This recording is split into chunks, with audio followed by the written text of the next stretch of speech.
사랑하는 은혜와 진리 장로교회 교우 여러분, 어젯밤도 평안하셨습니까?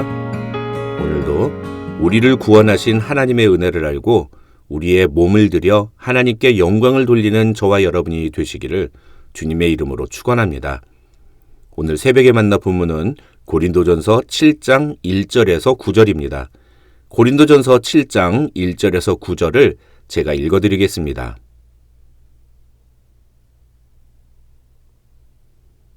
너희가 쓴 문제에 대하여 말하면 남자가 여자를 가까이 아니함이 좋으나 음행을 피하기 위하여 남자마다 자기 아내를 두고 여자마다 자기 남편을 두라. 남편은 그 아내에 대한 의무를 다하고 아내도 그 남편에게 그렇게 할지라. 아내는 자기 몸을 주장하지 못하고 오직 그 남편이 하며 남편도 그와 같이 자기 몸을 주장하지 못하고 오직 그 아내가 하나니 서로 분방하지 말라. 다만 기도할 틈을 얻기 위하여 합의상 얼마 동안은 하되 다시 합하라. 이는 너희가 절제 못함으로 말미암아 사단이 너희를 시험하지 못하게 하려 함이라. 그러나 내가 이 말을 함은 허락이요 명령은 아니니라. 나는 모든 사람이 나와 같기를 원하노라. 그러나 각각 하나님께 받은 자기의 은사가 있으니 이 사람은 이러하고 저 사람은 저러하니라. 내가 결혼하지 아니한 자들과 과부들에게 이르노니 나와 같이 그냥 지내는 것이 좋으니라. 만일 절제할 수 없거든 결혼하라. 정욕이 불같이 타는 것보다 결혼하는 것이 나으니라.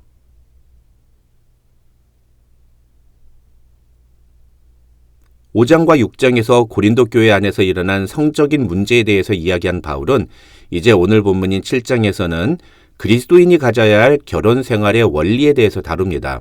학자들은 바울이 5장과 6장에서 다룬 것은 음행과 관련된 것이라면 이 7장에서는 오히려 정반대로 금욕주의에 대해서 이야기하고 있다고 설명합니다.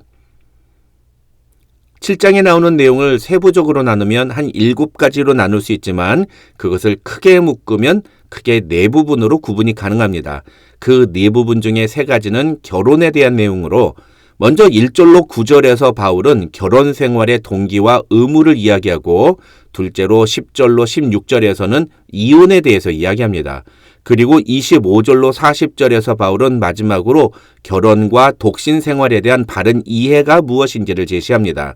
그 사이에 17절에서 24절은 하나님의 부르심에 대한 바른 자세가 무엇인지에 대한 내용입니다. 그 중에 오늘은 1절로 9절에 나오는 결혼 생활의 동기와 의무에 대해서 살펴보겠습니다. 놀랍게도 바울은 결혼의 동기에 대해서 2절에서 음행을 피하기 위하여 남자마다 자기 아내를 두고 여자마다 자기 남편을 두라고 말합니다. 헬라어에서 음행이라는 단어는 결혼을 하지 않은 사람이 저지르는 성적인 범죄를 의미합니다. 그러니까 음행을 피하기 위하여 결혼을 하라는 말은 성적인 범죄를 저지르지 않도록 결혼을 하라는 말입니다. 여러분, 이 말이 이해가 되십니까?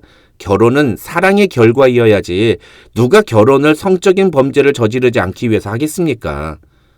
또 에베소서 5장 22절부터 28절이나 디모데전서 4장 3절 같은 성경을 보면 바울은 결혼의 목적이나 가치를 그리스도와 교회가 연합하는 것만큼이나 고귀한 것으로 제시합니다.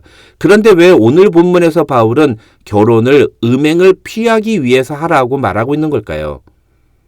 사실 바울은 1절, 2절과 똑같은 말을 8절, 9절에서도 또 합니다. 이 8절과 9절은 결혼하지 아니한 자들과 과부들에게 하는 말인데 여기서도 바울은 절제할 수 없거든 결혼하라. 정욕이 불같이 타는 것보다 결혼하는 것이 낫다고 이야기합니다. 음행을 피하기 위해서 결혼하라는 말이나 정욕을 절제할 수 없거든 결혼하라는 말이나 같은 말입니다. 학자들은 바로 이것이 오늘 본문이 금욕주의에 대해서 이야기하는 근거라고 설명합니다. 쉽게 설명드리면 고린도 교회 교인들 중에 거룩을 추구하며 그것을 위해서 심지어 결혼까지도 하지 않겠다고 생각한 사람이 있었다는 겁니다. 1절에서 바울이 남자가 여자를 가까이 아니함이 좋으나라고 말한 것은 바로 그런 사람의 생각을 인정해 준 것이라는 겁니다. 그러나 비록 그렇게 결혼까지 포기하면서 거룩한 삶을 살겠다고 하는 의도는 좋지만 사람에게는 태어날 때부터 주어진 본능이 있다는 겁니다. 물론 끝까지 그 본능을 잘 참고 조절하는 사람도 있을 수는 있습니다만 바울은 여기서 보편적인 사람들의 죄성을 염두에 두고 말하고 있다고 학자들은 설명합니다. 그래서 한편으로는 거룩하게 살기 위해 결혼도 하지 않겠다고 결심하지만 다른 한편으로는 그러면 그럴수록 결국 음행의 죄를 저지를 수밖에 없는 것이 인간이라는 사실을 이야기하고 있다는 것입니다. 다시 말해서 죄를 안 짓겠다고 결심을 한다고 해서 죄를 안 지을 수 있는 게 아니라 죄를 극복하는 바른 방법을 선택해야지만 우리는 죄를 이길 수 있다는 것입니다. 그 관점에서 음행이라는 죄를 이길 수 있는 방법은 결혼을 안 하는 게 아니라 오히려 결혼을 하는 것이라는 겁니다. 앞서 말씀드린 것처럼 고린도 교회에는 5장과 6장에 나오는 사람들처럼 성적으로 문란한 사람들도 있었지만 오히려 그 반대로 오늘 본문에 나오는 사람들과 같이 결혼까지도 포기하면서 철저히 거룩한 삶을 살겠다고 결심한 사람들도 있었습니다. 이들을 가리켜 금욕주의자라고 표현합니다. 문제는 금욕주의자들이 간구한 것이 있었다는 겁니다. 바로 인간의 죄성이 얼마나 강력하고 그 힘이 센가 하는 것입니다. 오늘 본문에서 바울은 죄에 대한 잘못된 인식은 우리를 결코 거룩으로 인도하지 못한다는 사실을 강조합니다. 그 대신에 하나님께서 허락하신 바른 자유를 누리는 것이 오히려 죄를 이기고 거룩을 지키는 바른 방법이라고 이야기하고 있는 것입니다. 다음으로 바울은 그렇게 결혼을 하게 되면 부부가 반드시 기억해야 할 것이 있다고 얘기합니다. 그것이 바로 3절에서 5절의 내용입니다. 이 3절로 5절에서 바울은 결혼을 했으면 자기 몸을 자기가 주장하지 못한다고 말합니다. 다른 말로 하면 결혼은 자신의 만족을 위해서 하는 것이 아니라 배우자의 만족을 채워주기 위해서 하는 것이라는 말입니다. 1절과 2절에서 바울은 죄를 이기기 위해서 특히 성적인 범죄를 저지르지 않기 위해서 결혼을 하라고 이야기했습니다. 우리는 이러한 바울의 제안을 결혼을 해서 성적인 욕구를 풀라는 뜻으로 이해하기 쉽습니다. 그런데 3절로 5절에서 바울은 오히려 그것이 반대라고 이야기하고 있는 것입니다.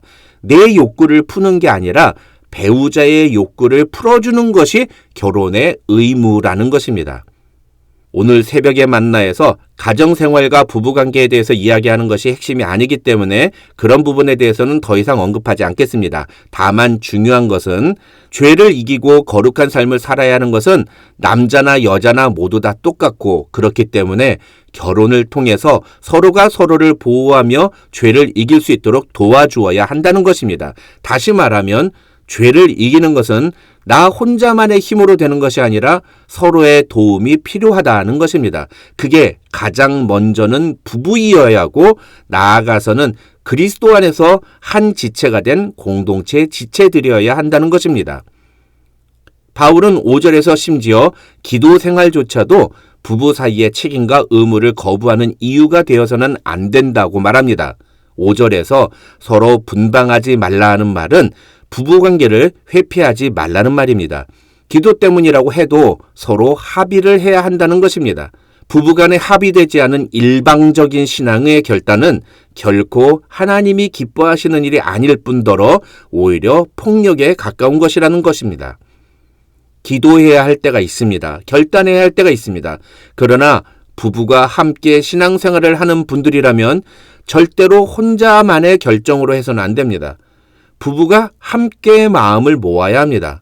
민수기 30장을 보면 결혼한 여자가 남편의 허락 없이 주님께 서원한 것은 무효라고 하나님은 말씀하십니다. 하나님이 그렇게 말씀하신 것은 아내에 대한 권리가 남편에게 있다는 뜻이 아니라 남편이 그 아내를 책임져야 하는 사람이라는 의미입니다.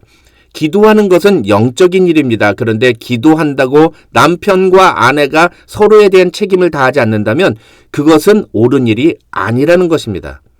하나님은 그런 신앙생활을 기뻐하지 않으십니다. 더 중요한 문제는 그런 식으로 행동하면 어떤 일이 벌어집니까? 사단이 우리를 시험하는 일이 생긴다는 것입니다. 오늘 본문에서 우리는 우리가 죄를 이길 수 있는 두 가지 방법을 보게 됩니다. 첫 번째는 우리의 의지로 그 죄를 이기려고 하지 않고 하나님이 주신 자유를 누리면서 우리의 연약함을 고백하며 하나님 안에서 그 죄를 이기려고 해야 됩니다. 두 번째는 나 혼자만의 힘으로는 죄를 이길 수 없다는 것입니다. 부부 사이는 부부가 서로 죄를 이길 수 있도록 도와줘야 한다는 것입니다. 또 교회 안에서는 성도들이 서로가 서로를 죄를 이길 수 있도록 도와주어야 한다는 것입니다. 하나님께서는 우리가 죄를 이기며 살기를 원하십니다. 우리는 더 이상 죄의 종이 아니기 때문입니다. 죄를 이기는 것은 어떤 종교적인 열심이나 행위로 되는 것이 아닙니다. 복음 안에서 바른 선택을 하고 서로가 서로를 보호하며 죄를 이길 수 있도록 도와줄 때에 우리는 죄를 이길 수 있는 것입니다. 우리가 이것을 인정하고 받아들일 때 우리는 우리가 짊어진 죄의 짐을 홀가분하게 벗어던지고 그 대신에 주님이 우리에게 주신 사명의 짐을 지고 걸어갈 수 있는 것입니다. 오늘 하루도 저와 여러분 모두 이렇게 죄를 이기고 그리스도인으로서 살아가야 할 참된 모습을 보여주는 하나님의 사람들이 되시기를 주님의 이름으로 축원합니다.